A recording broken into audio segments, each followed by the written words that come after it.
Welcome to the DaVinci Hour podcast, presented by DaVinci Academy.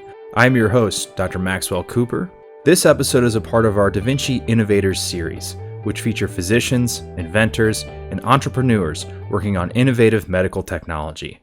Our guests for these episodes discuss developing new medical technology, building medtech companies, and advice for anyone going through the process of medical innovation. For this episode, I interviewed Dr. Navin Goyal, co-founder and CEO of Loud Capital, a venture capital firm in Columbus, Ohio. Dr. Goyal was a practicing anesthesiologist for many years in private practice that became involved in real estate investing and angel investing. While still practicing, he also co-founded an anesthesia startup called Smile MD and began an angel investing network that served as the eventual platform for Loud Capital. He eventually left clinical practice to work on his startup companies and investing full-time. He is also the author of a new book, Physician Underdog, where he tells his story and aims to empower physicians to realize their full potential as highly trained, capable professionals that can make great contributions both clinically and outside of clinical medicine. During this episode, Dr. Goyal and I discuss his journey through clinical medicine, entrepreneurship, and venture capital. And now, my interview with Dr. Navin Goyal. Hey, everybody. Welcome back to the DaVinci Hour podcast. This week, I am joined by Dr. Navin Goyal. Navin, welcome to the program. Appreciate it. Thank you. Thank you for having me. Awesome. So why don't you tell us a little bit about your training, your background, and kind of what led you to where you are today? Yeah, of course. So grew up in Columbus, Ohio.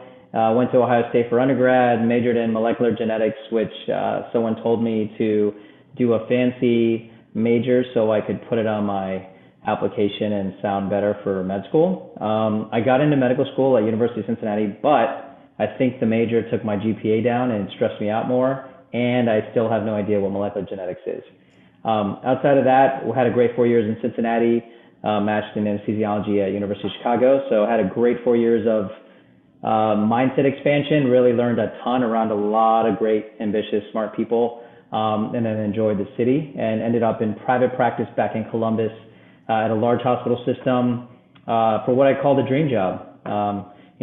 With regards to an anesthesiologist, it's flexibility of cases, it's having good people around you, some outpatient, some inpatient, good compensation, and high level of standards. So it was really everything I looked for.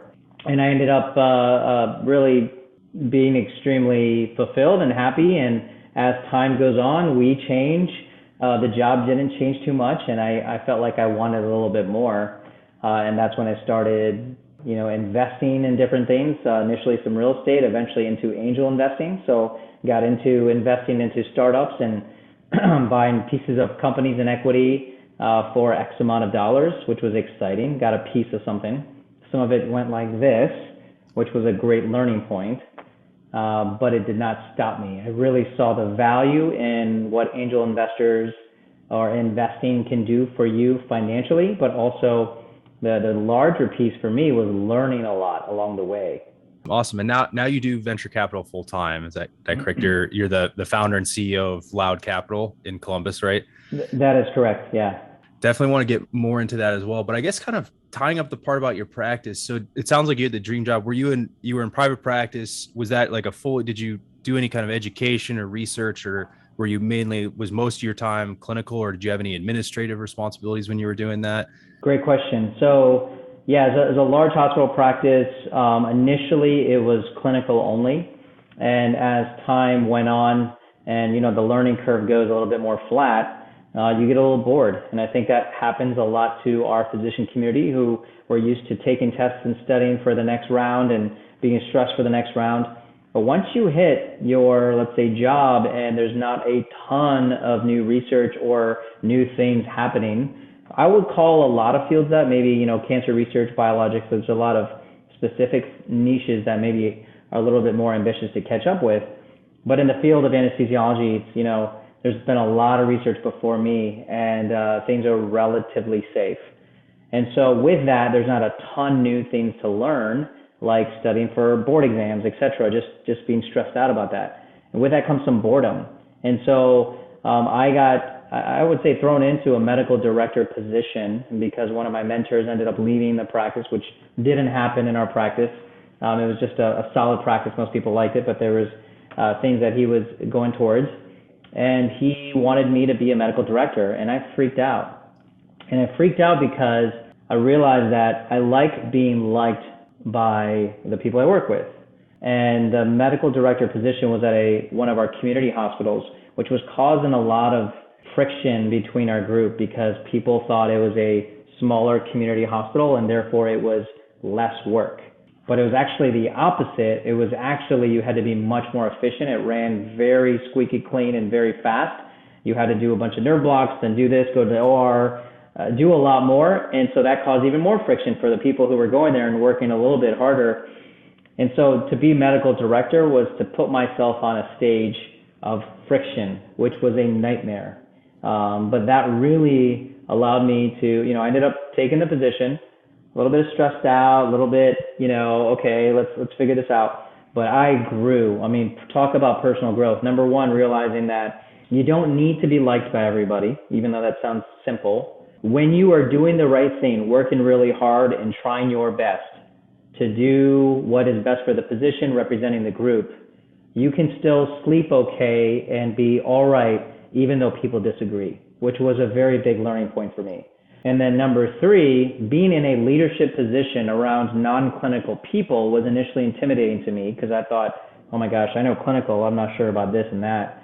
But after a while, you realize it was myself that was not confident. I had all the capabilities. Now, I learned a lot, don't get me wrong, about leadership, how to be relevant and concise in meetings, how to be helpful, and what to do before or after meetings. I learned that. But once I hit that stage, I felt like I could be at any table. And that's where I started really thinking broader and bigger. That's interesting. I imagine that's a common feeling among many physicians because all we do, especially in residency fellowship, is just clinical training. And so I would imagine, when you get to that, kind of an administrative role like that, like supplies, ordering things, vendors, all that kind of stuff. Is there did you just kind of learn on the fly and maybe even use the skill we build so much as doctors, which is basically going into situations where we're kind of learning at a fast pace? Well, so here's an example. You said supplies, which I think is a great topic. So as a clinician, look, you have supplies or you don't have supplies. And when you don't, you're like, hey, we need more supplies. So what you're doing is you're just going down the chain or the supply chain and saying, how do these decisions occur? Hey, we need more of this for the operating rooms. Okay, well, we had budgeted this. Oh, interesting. So you only budgeted this, and that's why there's not enough. Not because there's not enough out there, but because the hospital chose to budget that. Could we explore what budgets there are for other things? Wait, why are you doing that? So it's really just uncovering the hood of what is going on in there. And that's not very intimidating. If you look at it that way, if you start with what which clinicians need this, and then go up the line to say how it's determined, the decision making, you realize there's a lot of things that people just don't know. There's chaos. And you are there to represent, let's say, that supply chain to those clinicians that you definitely know. And then eventually you apply it to other clinicians, right? Like gastroenterology. Oh, I know that they need this. How do we get more for them? And then you just start expanding that same philosophy of following the line, a couple of humans looking at some numbers and some, budgets, actual availability, different brands, what the goal is for the hospital, which you'll realize, most of them are not patient care every day. It's these numbers look like this, and next quarter is going to look like this. That was another frustrating thing, is you have all these really intelligent, ambitious people in the room, and we're really not discussing straightforward things for the patient. We're discussing sheets and numbers that really aren't related to patients. Now, there'll be some connections and there'll be some KPIs and there'll be some this, but in the end, you are not making those decisions. And that became a turnoff for me personally. That's interesting. Yeah, it's almost feeling more like a corporate boardroom than necessarily a room where you're impacting patient care in a way. It is corporate. It's exactly what it is. And that's what you realize. And so when you're frustrated as a clinician, or let's say wherever you are, practicing medicine, you're like, I can't believe they don't do this. Well, they're not talking about you and the patient right now. They're actually talking about very different things that might hover or affect you, but that's not the main goal. And I know these are broad statements, but I went into enough meetings where I'm like, what are we doing here? I don't care about this KPI. I got really bored. That's another thing. I mean, I just got bored. I was like, we're not really making a dent in the universe as we see patients over here, which is the original purpose of these systems. And that's where I feel like there's been a lot of distractions. Gotcha. I'm curious, you mentioned that while you were practicing as well, you got involved in like like real estate investing, angel investing. How was that just something you personally were interested in, or was there some opportunities that presented themselves? Or I guess, how did you find those opportunities? Yeah, that's a great question. Number one, the interest started when, my daily newspaper is Wall Street Journal. And so I saw myself veering towards the business section. I don't have any formal training in business, or again, never did a major or anything in business, but it's interested me. And, especially when it comes to nowadays where we use a lot of brands, tech things that are associated with these like venture-backed brands, and you realize there's investors, whether they're individuals or large companies or funds, etc. I really got interested in these headlines and articles that would say, I remember when Tesla went public. And Tesla went public, people were, oh, this is exciting. Let's see if this electric vehicle maker is going to go anywhere. But they would talk about these investors, and they're like, early investors are very excited. They would talk about different fund rounds and stuff. So it really piqued my interest to say, how does one get an opportunity at that? And I saw a recurring theme of different companies going public, different companies getting acquired. Now I know that we only see that. We don't see the ones that putter out. But either way, I was like, how do I allow myself the opportunity to get in there? And I remember thinking that. And when I put my mind to something, I'll be stubborn enough to at least try to get there. So then, at the same time, what really got me into the entrepreneurial world and ecosystem and eventually investing was I co-founded a company in 2014 called SmileMD. It's a mobile anesthesia company. So a few dentists came up to us, myself and two co-founders, very close friends, also anesthesiologists, and said, it'd be great to have anesthesiologists come to our practice, do or perform anesthesia on these patients that are flying in, they're paying big money, they're doing this, they're getting all this work done. It'd be really comforting to them and obviously safe for them, but that would make my practice look, next level. And initially, I've never really thought about that, and I don't think we do that. But that's the thing. When you say a statement like, I don't think we do that, or I don't think it happens, that's when you should really start questioning, but why? And you realize that most anesthesiologists and anesthesia personnel are in medical systems, hospitals, surgery centers, etc. But in the end, there's a lot of procedures that need to be enabled out there, everywhere. Does it need to be housed in an expensive hospital or an operating room? And so co-founded that in 2014.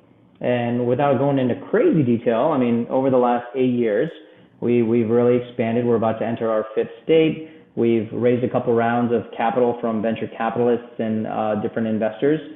Insurance companies, we have contracts with that. Love how we're saving money. We're saving time to enable these procedures that don't need to be in a sterile operating room. And so right now we do essentially kids on Medicaid who have a lot of dental disease. And so imagine a 5-year-old kid here in Ohio. You have about a 9 to 12 month wait at a dental surgery center or a hospital operating room. Wow. Low on the totem pole. You're talking Medicaid, you're talking dental. That's pretty much as low as it gets. The problem is, they need anesthesia, these kids, right?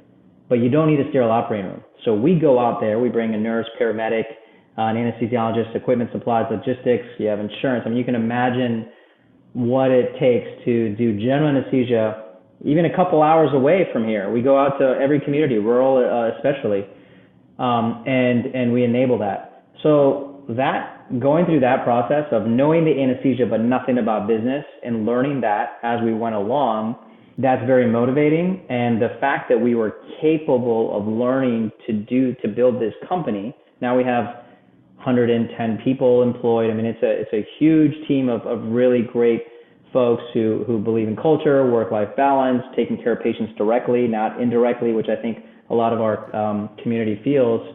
It's very rewarding and empowering. And so after I co-founded that, I met all these entrepreneurs learning about business. I was like, how do you do this? Wait, what'd you build? What'd you do?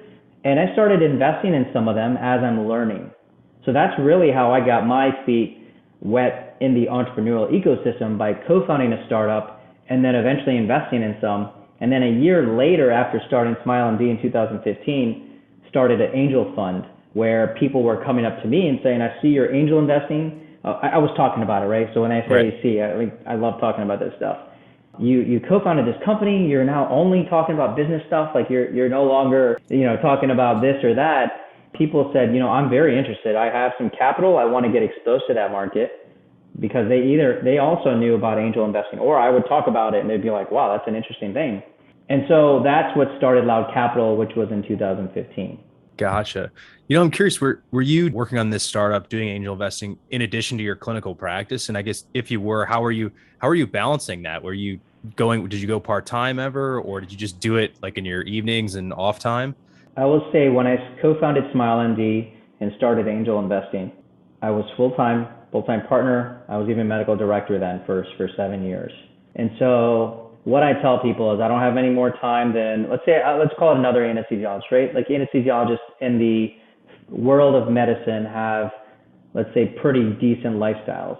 And I say decent because my perspective has changed. I think we in medicine say, oh my God, I have a good lifestyle. Physicians work really, really hard and for more hours than I knew compared to a lot of people out here. So that's my realization. But anesthesiologists have relatively good lifestyles in the physician community. With my free time, I'm married, I have 2 kids, so I was, 2 daughters, and so very busy. The couple hours I have, let's say in a day, or if I had a post-call day or a day off or whatever, I would focus on this stuff because I would nerd out on it. I would say, I'm not working today. What should I do? I'd drive downtown here in Columbus and sit on some advisory meetings. It sounds boring for some. For me, it was exciting. It was like a kid in a candy store. And some of my colleagues would get their golf game on, and that was important to them, and that got them their energy and made them feel alive. For me, it was entrepreneurship. I was all in, and that didn't stop. Eventually, in 2018, so SmileMD is growing, and now it's known as Offer Health, as in like office OR, and so it's because we're doing more than just dental. Loud Capital was really growing. And we had a team, and I had an office open up in Chicago as well, and now we have one in Raleigh, North Carolina. That was expanding, so things are growing, and I'm getting very fulfilled. And so what I like to tell the physician community is my fulfillment in medicine was going a little bit lower because I didn't feel like I was making a dent in the universe. And maybe that's just my field of anesthesiology, but I will say that when you are getting more experienced and older and continue to see one-on-one, and I'll tell you specifically for me, private healthcare system in Columbus, I just seen really, really, really sick people come to the OR. I would take care of them, and then I probably wouldn't see them afterwards. But I didn't feel like I did much. Now, was it an important slice of their life? Absolutely. And I felt I was doing important work. But I would go home, and I was like, I took care of 4 patients today. They were sick as hell, and I'm not sure if really that's going to change their pathway in life. And so did I have an opportunity to talk to them, to educate them, to influence them in other ways? No. And that's how I see venture, and that's how I see entrepreneurship, is impacting people's lives very comprehensively. And so as a physician, I feel like that has one factor that contributes to burnout right now, or unfulfillment, is the fact that we want to do more. We can do more. We are able to do more, but in the current vehicle and careers, we can't do more.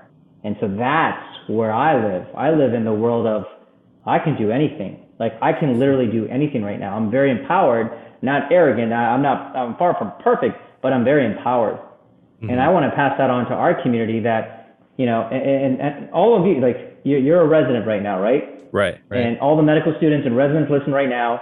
You guys are guys and gals, whoever, are way smarter than me. All right? Way more competitive right now, way smarter than me. The capabilities of you is phenomenal. But the confidence, I'm not sure, to leave is probably the same as my colleagues. Because as we get deeper into specialized and really an owner of our craft, I feel like we lose confidence in doing something else because 2 things. Number 1, you're so deep in here, you feel less confident about going in a different direction. And number 2, your new world perception is that you need to be an expert. And that's what I'm here to say to you. Absolutely not. People don't know shit around here. People don't know anything. And if they don't, they'll learn it. And what have we proven to ourselves in our community? The ability to learn a crap load of information, the ability to undergo hard working hours, crazy stress, being pulled in different directions, making decisions, and still waking up and having to take care of people. We've proven that already. So there's zero excuse for us to feel like, can we or are we able to? Yeah, absolutely. And I think it's amazing to me in residency how many times you get just thrown in, and I'm sure you remember this, like you get thrown into situations where you kind of know what you're doing, but you're not either not very confident about it or maybe do have limited knowledge, and you figure it out. You learn on the job, you make the best you can with it. And I feel like I would imagine that right there can be applied. If you just have your training kick in, that could be even applied to situations you're talking about as well. That's exactly right. I talk to a lot of people, and I feel like, again, I'm not joking. There are a lot of you are just have the capability to do a lot. It's really hard to get in med school. It's really hard to stay in med school. It's really hard to match. It's really hard to be in a residency and get past that. It just is. And if you can do that, you've proven so much more to yourself than most people on this planet. Now think about that for a second. What can't you do? I mean, that's very empowering. You get so immersed in being around, highly motivated, highly driven people, very intelligent people, that you forget kind of where you sit in the larger ecosystem of things. But I think that's an excellent point. Well, thanks. Yeah. And again, I'm not saying this for ego. I'm saying this so people feel empowered. Mm-hmm. What you do on a daily basis is not normal. And it's normal to us because we're around us. And, when you're done with an anesthesia rotation, a surgery rotation, OB-GYN, I mean, you're doing crazy stuff. You're learning a crazy amount of information. You're carrying a lot, and a lot of people don't have to do that. And being in crazy scenarios in the OR and being crazy scenarios in entrepreneurship, and stuff does get crazy, like really does in the entrepreneurial world. But it's that kind of level stress that we've been doing. And so if anyone, you've been stress tested. That's an excellent point. I think you've hit on this in a few ways, but I just maybe the summation of it. We spend all this time training to be physicians. We finally get there. And you like you said, you were an attending, you were a partner of private practice. Was that a hard decision to leave full-time clinical medicine? It sounds like you tried to do it split or part-time, or had you kind of reached that point where you were ready to move on? I mean, it was a big decision. And so if anyone listening out here or watching out here can imagine, right? I'm no different than anyone else. I worked really hard to be here. I worked for 13 years at my job. And another thing I like to tell people is it was a huge decision. Could I have gone part-time, like especially in anesthesia where there's a lot of shift type work? In my private practice, I actually could have gone part-time, like 50%. Most people cannot do that, right? Even as physicians, it's just whether it's a different field or their practice isn't set up. I could have done it. Guess what? Wasn't enough for me. I said no. I was probably down to, by 2019, I had an option to get a little bit more vacation and down to 90%. So that unlocked some weeks in the year, and that was really helpful. But it wasn't enough. And as these businesses were growing, I said this. I know that if I'm doing this full time and working on the business, number one, it's going to really energize me because I get very energized with what we've created from scratch. Number two, I think the businesses deserve it, and I can really add value to really build something impactful.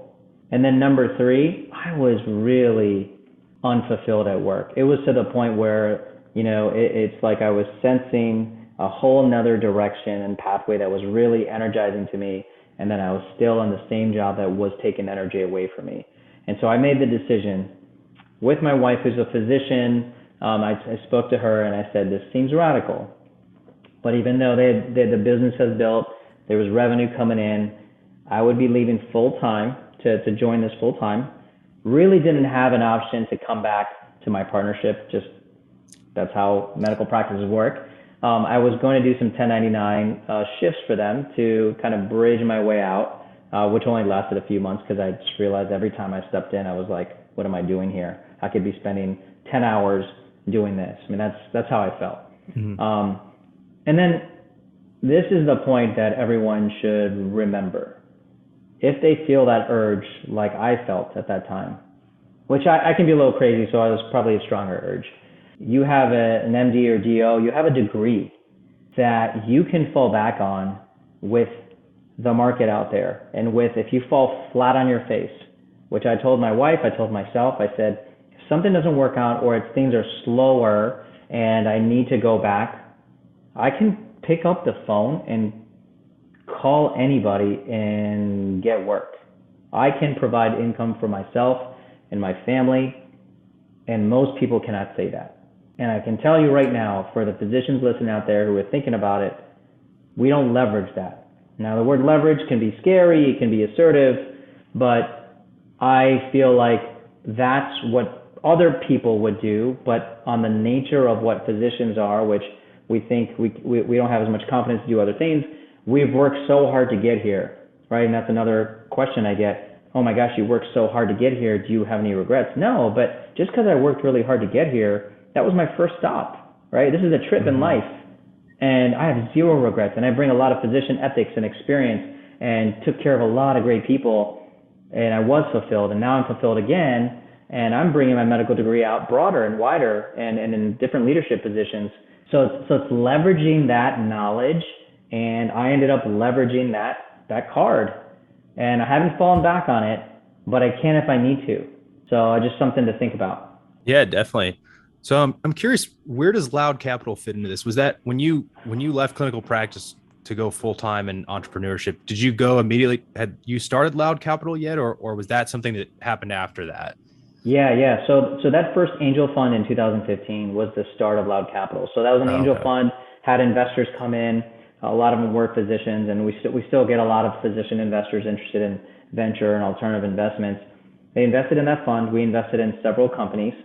Loud comes from, Loud Capital, the name comes from being loud and active investors. So the opportunity we see is there's a lot of angel investors, there's a lot of funds that invest in companies that grow, but a lot of it is passive investing. A lot of it's like, hey, we got a deal here. We're going to invest $500,000 from this fund, and hopefully that grows or exits or both. But what we don't see is opportunity to work with entrepreneurs to see their daily grind and how can we be helpful there. And the difference is, starting SmileMD and my co-founder of Loud Capital, he's a serial entrepreneur. We're very entrepreneurial. And so what that means is when we invest, it's not like, here you go, it's invest. Hey, listen, we noticed when we're doing diligence, you need customers, you need help with this, you need help with that. Let's try to get our team together and figure out how we can open up some doors. So it's a very active investing.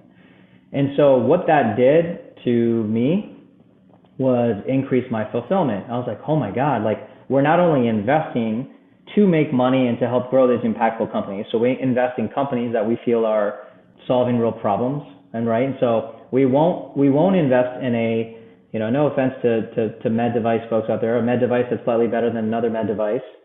Not really changing the game. It's still in a very expensive system. And just throwing that out there as an example. But if there's a different way to get, again, like a SmileMD is bringing access to care. You have a child that's waiting 9 to 12 months. Now they're waiting 1 month. And we also save the system, just the insurance company, a good amount of money, but we save the healthcare system a crap load of money because there's a lot of ER visits in between that 9 to 12 month wait, is what we're learning more and more. So does that feel like a very purpose-driven company? Does that feel like I co-founded a company that's doing something that was a problem, solving something that was a problem? Yes. There's a lot of other companies we've invested in that are along that same realm, not stealing customers or market share from another, but saying, what's wrong here? How can we make this cheaper, better, faster, and get more adoption to impact more people? And so think about that fulfillment, what I just said. That fills up my bucket. So I go to sleep at night thinking, wow, we just invested, helped, put our experience, made connections because we believe in this company and what it does for people or kids or adults. And so that's what Loud Capital is. Our tagline is venture for people. I happen to get a lot of, physicians and non-physicians who reach out and say, I'm interested in investing. I want to make money, but I heard you guys also look at this. And so for me and the team, it's elevating the standard of investing. Let's make a crap load of money. Let's do it, right? But let's make a crap load of money that's aligned with what we're trying to do in the world, and it's no sacrifice anywhere. I'm just saying it's a higher standard. That's pretty cool. And I mean, I think one of the interesting things about entrepreneurship is that, and in venture capital investing, is you can impact people on a much bigger scale. I think that's probably the attraction versus just obviously clinical medicine. Like you said, we do important work. We help patient to patient, but you can impact a lot more people when it comes to entrepreneurship. I mean, for example, I produced this podcast through a medical education company, and I was a tutor in med school, so it was a kind of similar. I would help student to student, and then I built these video courses and podcasts, and they help obviously students on a much larger scale, which is for me very gratifying. And as a resident now, I don't necessarily have the time to teach someone individually, like I did in medical school, but I can still make an impact. So I echo what you're saying. I think it's a different type of impact, but it's but it's definitely very fulfilling. I agree. Yeah, and I can probably give you the closest example just because I wear the hats of being an anesthesiologist and co-founding SmileMD. Is if I was still working clinically right at my large hospital system, let's say I took care of 4 or 5 patients, sick, needed it, okay. In the meantime, the company that we co-founded and been working on for a long time, employing nurses, paramedics, anesthesiologists, and many others, we probably took care of potentially 50 patients today in 4 different states today. That's so wild. Think about that. We send out teams in different offices around 4 different states because our 5th state is not active at the moment. We're just setting up. We are employing nurses, paramedics, anesthesiologists, and actually a paramedic today, we kind of have a central Slack channel, said, I used to work for a fire station. I was a paramedic. I was working crazy hours. Now I have more work-life balance. So they're happier. But they also said they're doing this direct patient care that's really special and fulfilling to them. So think about that. That's unique because, I happen to co-found an anesthesia company and be an anesthesiologist, but that's a direct comparison of how you can scale.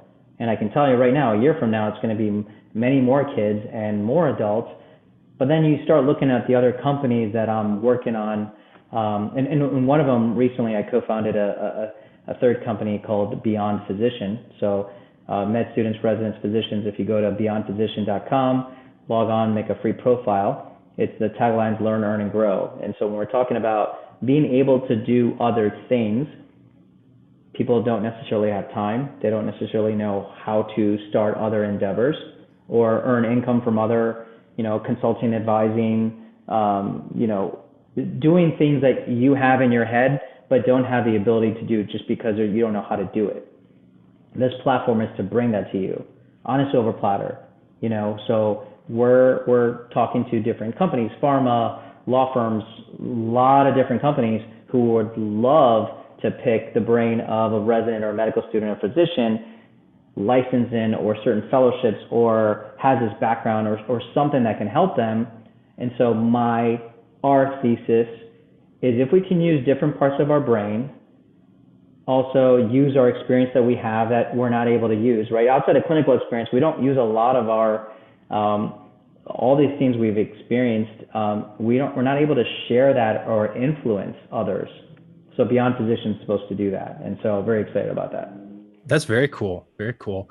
I guess from Loud Capital perspective, do you guys invest in one particular type of industry, or is it more just kind of the founder story and the impact they're making? And I guess what size of companies do you like to invest in as well?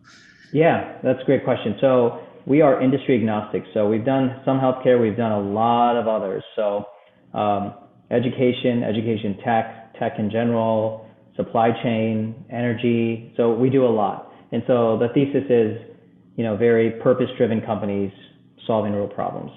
And that exists in every industry. And there's a lot of industries, like healthcare and education. I'm pretty in the weeds on education. It's very similar. You have a lot of teachers leaving the system. They don't feel like the system is serving students, so they don't feel like they're teaching anymore. They're simply working in a system to check boxes. Sound familiar?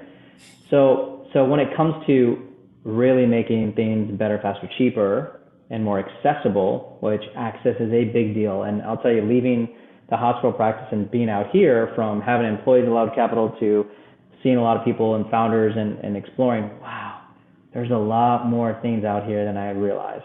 And I don't like to say I was in a bubble, but I think I was in a bubble. I think I was walking into my large hospital system, taking care of patients. I would see a full operating room, like these many patients. I'm like, oh crap, that's a busy day, a lot of people.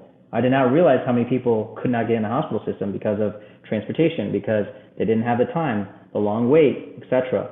So it's just like so anyways, we are industry agnostic because there's opportunity everywhere. I also think it's very fun to learn about so many new industries. And if we don't know enough, we bring people in who've been working in that industry. So again, it's acknowledging that I don't know a lot, but surrounding yourself with people who do know and are passionate about it and helping them. Because there's a lot of core similarities and different, right? Like healthcare companies, there's still a lot of entrepreneurial things to get over obstacles, whether it's, marketing, getting customers, sales, all these things. I mean, that applies to every company. So we help strategically there. We usually invest in seed Series A. And so we've invested in very, very early companies that are really, really starting to grow now. We've led rounds in Series A. So, but seed Series A, we invest a lot in the Midwest and the South. They're not only underfunded companies and entrepreneurs, but valuations aren't crazy like, the West Coast will brew up in our environment that if you're an investor and you have X amount of money, we want to get the best deal for us and our investors. And then we also think, which I think is a really important thing, is a lot of inclusiveness, because VC is very vanilla, and it's not just that statement. What I realized is VC is very powerful. It uplifts role models, future role models. And so if you're not investing in underfunded communities, so we have a Pride Fund, LGBTQ plus community. We're starting to invest in more women. We've actually been investing in a decent amount, but we can do better. And what you realize is once you invest in them, you get this stamp of credibility. And then other VCs will invest, or other folks will invest. And regardless of what happens to that company, they become role models for others. So it's like this domino effect.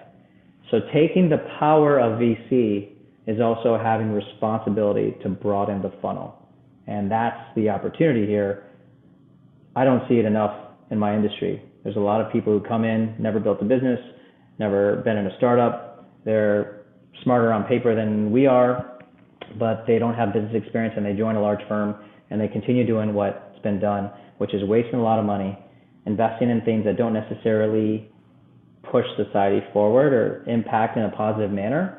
And that's where it becomes a lottery. So that's the stuff I definitely don't like. That's the stuff my wife was concerned when I was going in this industry, like, oh my gosh. And when I was explaining to her the opportunity, she understands. And again, I have two kids. I have two daughters, 11 and 13, and I explain to them what I do. The last thing I want to do is say I raise capital and invest in companies and just try to exit, and we don't care about the jobs. Because I see that so much. It's such a waste of experience and opportunity. That's pretty cool that you make that extra effort to, make sure that these are companies that align with what your vision is, and then one that, both in multiple, as you described, multiple different facets can make large impacts, both to their customers, but also with inspiring other entrepreneurs, other people in the community. So I commend you and your colleagues for that. That's pretty cool. Thank you. I appreciate that. But that's why I left too. I mean, it's a large canvas of, really smart people, a lot of money, and then what do you do with that? So my goal, and it's actually why I do podcasts, why I do media, I want to get that influence out. And I'm very proud of my physician core, my physician ethics, bringing that into more companies, more funds, the VC world, the entrepreneurial world. I think it can be more people-centric. And I don't see that. I see it very much focused on a specific problem that doesn't necessarily affect people, or a company comes up with a solution and they fall in love with their solution that they try to sell it, not necessarily what it does for people. That's interesting. I'm curious. It sounds like many of your partners, if not all of them, are not physicians. I wonder how do you think your perspective differs from theirs, and like I guess specifically, how did you think your training and background as a physician helps you make an impact, maybe a unique impact on, everything from investment decisions to working with these startups and so on? Yeah, I will say this, and obviously there's a lot of factors, and I'm one person, one personality. I will say this, when, in the medical realm, almost to a fault, we didn't really talk about money, right? We don't talk about, you talk about training and getting and helping the patient. And that was the case when I walked in as an anesthesiologist in the OR. You look at the patient, you go to work. And when you go into the, this world, let's call it the investment world, financial world especially, it is money first, and then let's consider it.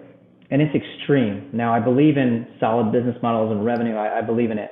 But I think I am a constant reminder to ensure that we are doing the right thing. Now, I'm not solo. I'm not just the one person in the group. That's why we have our team. Everyone's aligned on that, but it is at my core. It is at my core. And I feel like the other folks deeply believe in it as well, but I know that I am a constant beacon for that. So that's all I can say just with my one person experience. But I do think that's what physicians can do for companies. I mean, just like chief ethical officers join tech companies, or tech companies want chief ethical officers. Think about that, right? A lot of these folks are attorney backgrounds and know law and and they have a good balance. And the intention of having that position is what I think the intention to have more physicians involved, not as a medical director only or as a medical officer, literally almost like an ethics officer or a people officer, where we're just making sure our company, our culture, our mission is impacting and helping people. And as we know from a lot of social entrepreneur companies, if you focus on that, you will make money. You will make your brand. It seems like common sense. It's not easy, but not enough people really think that way. Yeah, and that's an interesting point.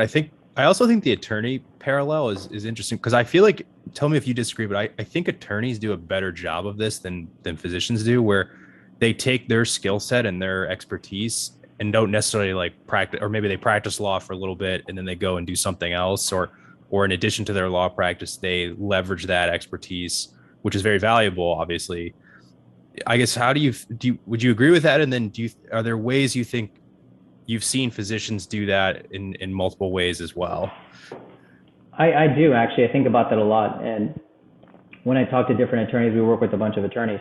I do think in law school, I think they're trained better to know their value.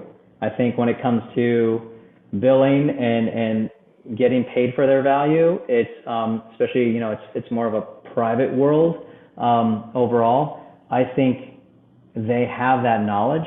Now, there's plenty of attorneys that rub me the wrong way because, you shoot an email, you give them a quick call, you'll be on that bill. So I think it's like a little bit extreme, but to their credit, they know how to charge for their value. And there's a lot of ones that I've met that are really in the middle, where they're building a relationship, they will charge for their value, but it's not nickel and diming. Physicians are so bad at it, but it's because it was not introduced to us. It feels dirty. It feels like, oh gosh, we have to talk about money right now. That's another thing that I think that negatively affects the confidence of physicians going into business, because many of us have been trained to only focus on solving the problem and not kind of building a business around it or getting paid for the value of that. And I'll tell you, there is so much undervaluing going on in our physician community. The thing is, we can't turn it on in the hospital or necessarily in the patient realm, focus when there's a small pool of money when it comes to insurance and all these other people that are grabbing money. It's not necessarily the right perspective, but I think basic finances, basic budgeting, knowing your value, knowing about other fields, like perhaps learning about some of the things that law students are learning about might be helpful to us. I don't have a perfect answer, but I do get a lot of inquiries about how I learned business and how I learned. And I said, I learned it on my own, but I'm actually going to start personally building courses on Beyond Physician, as well as some other content creators. We're going to need more content creators. I have a whole team. So if people want to make courses and either make money or do it for free, we'll be able to do that on Beyond Physician. That's awesome. Maybe tell us a little bit more about Beyond Physician. Like, you said it was to kind of create a place for physicians and other, medical trainees to find opportunities, and probably also it sounds like for companies and other institutions or entities to find that expertise. Because I feel like there's no otherwise. I mean, yeah, there's like LinkedIn, but I feel like it takes a little bit more legwork to just do it on LinkedIn. I think this is a great idea. It kind of brings everyone closer together in a way. Thank you. Yeah, and so LinkedIn, which I'm very active on, LinkedIn is more of a social network, and it also has a job board, etc. But it leads with social. For Beyond Physician, it's not leading with social. It's leading with personal development. It's like, I want to get on here because I want to be an advisor. I want to learn courses on how I can start a side gig, how I can, or learn basic financial, terms, or I want to know how to read a P&L. So this is for you, anyone who logs on, personal development. I'm a pre-med student, and I want to get services from a resident because I'm interested in, let's say, radiology, and I want to talk to a radiology resident, and I'm willing to pay, I'm willing to consult. There's not really an aggregated community or platform that does that, and the technology is deep. Like, have you heard of Upwork or Fiverr? Sure. Kind of like a gig economy. That's what this is, plus more. And so when I say plus more, because it's user experience, and again, the course is with credentials. So imagine this. Let's say pharma comes on and puts out 20 jobs for physicians who are orthopedic surgeons and have this fellowship, and they want their input for an hour each on these documents that they want to do on the platform. But in order to do that, they want to make sure the orthopedic surgeon has consulted before, because to train a person who's never consulted, it might be a little bit of inefficient time. So now, let's say we build a course, or even the pharma company builds a course that says, take this course, and let's say it's for free. You take this course, how to consult for us. Mm-hmm. Okay? You take this course. By the end of the course, it has quizzes and everything. All this tech is on here, on this platform. You take this course, and let's say it took you an hour. You took the quiz, you passed it. Now you get a credential that says, ready to consult for this pharma company. That pharma company now gets a dashboard of people who have applied and have the credential. And they say, hey, you have 20 orthopedic surgeons here, boom, boom, boom, boom, boom. So that's how it works. So it enables you to unlock your potential to get more opportunities, and it allows the people who need our community for them to filter out and ensure there's educating. So that's a functional way to start earning money, to start doing different things. People personally reach out to me to say, hey, how can I get involved in venture? How can I be an advisor in a company? How can I learn about a company? How can I start a company? All these things. So now I can finally say, go to Beyond Physician. I'm every single day working with the team on getting opportunities on there, on building more courses, on getting more course creators. And that way our community, when we're frustrated, I mean, I don't see the direction in a very positive one, in the sense of adversity, in the sense of seeing all the things that's going on. But one thing is, I don't want missed opportunity anymore in our community. There's a lot of great folks that work really hard that don't have necessarily the time or the know-how to get and grab those opportunities, even if they're empowered. So how can we bring that to them? And that's what Beyond Physician is for. That's really cool. We'll have to definitely we'll link that in the show notes for people to check that out. I know I made a profile when you sent it to me a couple weeks ago, and I got to get back on there. And now that I know more about it, and check it out. Yeah, and if you check certain things you're interested in, let's say, hey, I'm interested in learning how to invest, why you invest, learning financial this, or want to be an advisor, as those opportunities come on, it will match your algorithm and say, okay, he wants this, and it'll send you an email saying, hey, these opportunities are available. So we're literally just launched, and we're getting more opportunities by the day. So yeah, hopefully it won't even have to be you checking in on your platform. It's really just saying, hey, just guess what? Boom, boom, boom. Or if someone wants to consult with you because they're interested in the residency spot that you're in. So very cool. Very cool. I feel like that's a good lead into the book you wrote recently, The Physician Underdog, which I think is a pretty cool title. So maybe tell us about the title, your inspiration for writing that, and what you hope people get out of it. Sure. Yeah, I just launched it in January. It's called Physician Underdog, Leveraging the Underdog Mentality to Move Forward. And so kind of some of the things we've talked about, being very accomplished, knowing a lot, but still being in this position where we feel like we're underdogs. We don't feel like our voice carries very far. We don't feel like we have a lot of opportunities. We don't feel like we have a lot of control. And a lot of us don't feel fulfilled, right? That's an underdog position. Like, that's not what was supposed to happen, right? We've done the right things. We got in, we worked our butt off, we matched, we did this, or, we did what we were told to do. And yet we feel this way. And then we feel like other people or other industries are progressing or able to have this flexibility or have this stage or have this impact. Why do we feel this way? And that's why I called it Physician Underdog. And usually those two terms together weren't pertinent or relevant, but it actually gives me an opportunity to talk about the things we're talking about, especially to non-physicians. And you apply it to a lot of other healthcare workers. You apply it to law. You apply it to teachers. This could be called professional underdog. It's really, I've worked so hard, why do I feel this way? And what can you do? And so it's leveraging that, what can you do to move forward? And that's what I did. I said, you know what? I'm not feeling fulfilled. I'm either silly enough or just confident enough to move forward on some things. And it opened up my mind. And now I'm in a very different place. Now, does everyone want to or need to do what I did? No. But can people have the confidence to do things that are completely different? Absolutely. And that's what I want to showcase people. And obviously my story is very unique. And so I feel qualified to say these things. And I've processed so many things and I've talked to so many students and residents of what they're feeling. And people are like, this really resonated. You really spoke to me. One person, so I'm starting to get, this launched in January, and people have started reaching out from different actually parts of the world too, that, I'm a physician in Italy, I'm a physician here, I'm a medical student here. And one person recently said, I just read it over the weekend, the whole thing. And I can tell you right now, I feel less stuck. I feel less stuck in my career. And so for me, I'm like, oh my gosh, that's amazing. I wrote it, my whole story, why I went into medicine, going into it, that it wasn't easy, getting it some adversity, being a medical director, having less confidence in others, starting two businesses, leaving medicine, and now building Beyond Physician and talking to physicians and non-physicians and what I'm seeing out here. That's what the book's about. It's the whole journey. It's things to take home. People say it's empowering. I believe that. I'm usually just trying to empower people and give confidence to people.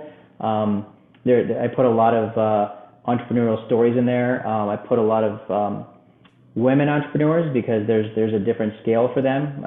Being out here, I know that more. My wife being a physician and the different adversities she undergoes, women founders, women investors.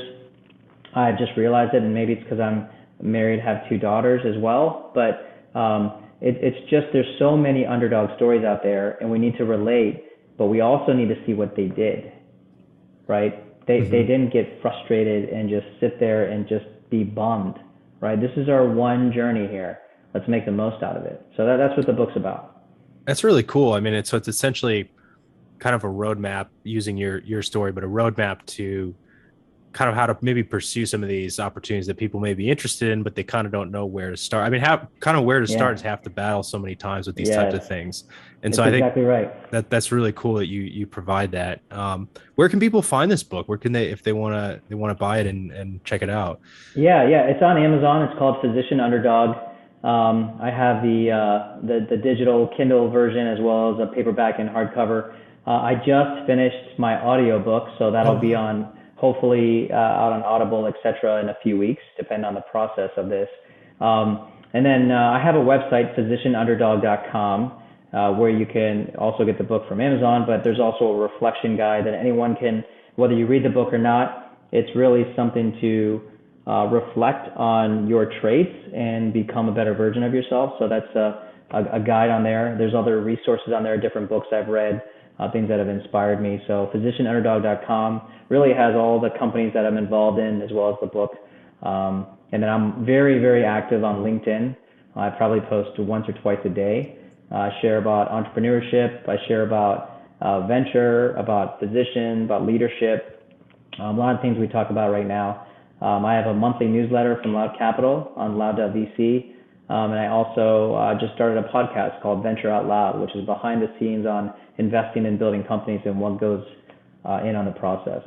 That's awesome. We will definitely link to all of that below. I guess one of my last questions here is for the people who very early on, like my stage, residency, medical student, if we're interested in doing VC stuff or entrepreneurship or investing, what some people will tell us, just focus on your clinical training, be a good doctor, and then worry about that later. Would you agree with that, or would you say, because there's always time, like you said, even when you were practicing, there's time to learn other things. I guess if you feel like we could start earlier, what would your advice be on ways to start at least learning about these types of things earlier? Yeah, no, I believe in, of course, fulfill your clinical duties and what you need to learn. I didn't read much prior to me being in private practice, but if you're reading or even watching videos, TikTok, whatever you do, Reddit threads, podcasts, start listening to some entrepreneurial journeys and start with maybe brands that you know and respect. Because when you hear the story of brands, and I included like Cliff Bar, I included Spanx, like well-known companies that people like the founder or know about the products, you realize how relatable they are to us. They also knew nothing about what they ended up doing.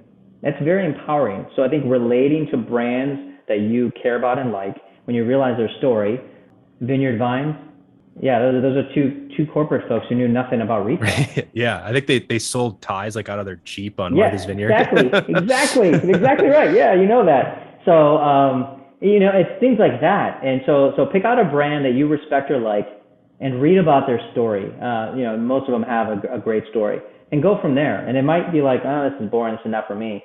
But get inspired somehow, and then get confidence. And how do you do that? I mean, I get inspired by reading and listening to these stories. It might be different for other people, but no, do not keep your tunnel vision on. Expand it, knowing that you will come one day and say, wow, I worked so hard to be a cardiologist. And a decade in, you might be like, this is great. I really like my job. I can't imagine doing anything else, but I still want more. And so now when I mentor, kids and talk to, high schools and colleges and students, various students, I don't say, what do you want to be when you grow up? I say, what do you want to start with? And that's just expectations of, there's a really good chance you are going to change. The field may or may not change, but you will change, and you will see the world differently. Or life things happen, and so you might need to go over here. So try to learn a broad set of skills and interests, and then you go from there. That's awesome. So last question, we ask everybody this: when you're not doing venture capital or entrepreneurship, what are your passions outside of work? How do you find that balance? Yeah, which is basically 99% of my life, because I tie everything. My two daughters will tell you, Dad, stop talking about business, because I think there's lessons in everywhere. I would say hanging out with the family. So I have an awesome family, and I am very busy with my business world, and traveling with them is probably really, really, really exciting and inspiring. And so recently, we went to Mexico for a week, and I completely unplugged, laptop in the room and phone away, and we had such a really good time. And at this stage of my life, that's probably the time I'd like to spend on. So that's awesome. Well, Navin, thank you so much for taking time out of your very busy schedule to talk with us, tell us your story, your insights. Where can people find you if they want to connect with you? You mentioned, you're active on LinkedIn. Is there anything else where people can reach out and connect with you? Sure. LinkedIn and Instagram are my two socials. And then Physician Underdog, there's kind of an email on there or a message board on there if people want to reach out. But hopefully these resources and things that I post are helpful or encouraging. Again, you work hard too. You just came from the hospital and just are doing this podcast. So appreciate what you do. Appreciate what you do for the community. And again, you're spending your precious time doing this, which again, I think tells what you're interested in, right? So. Yeah, no, I'm happy to do it. It's fun. Thank you again. I appreciate it. No problem. Thank you very much for having me. Thank you for listening to this episode of the DaVinci Hour podcast, presented by DaVinci Academy. Please be sure to subscribe to our YouTube channel and follow the podcast on your podcast platform of choice to catch the latest episodes. Please leave a comment or a review and share it with a friend. Lastly, you can find all of our podcasts, video courses, and books on our website, dviacademy.com. Thank you for listening.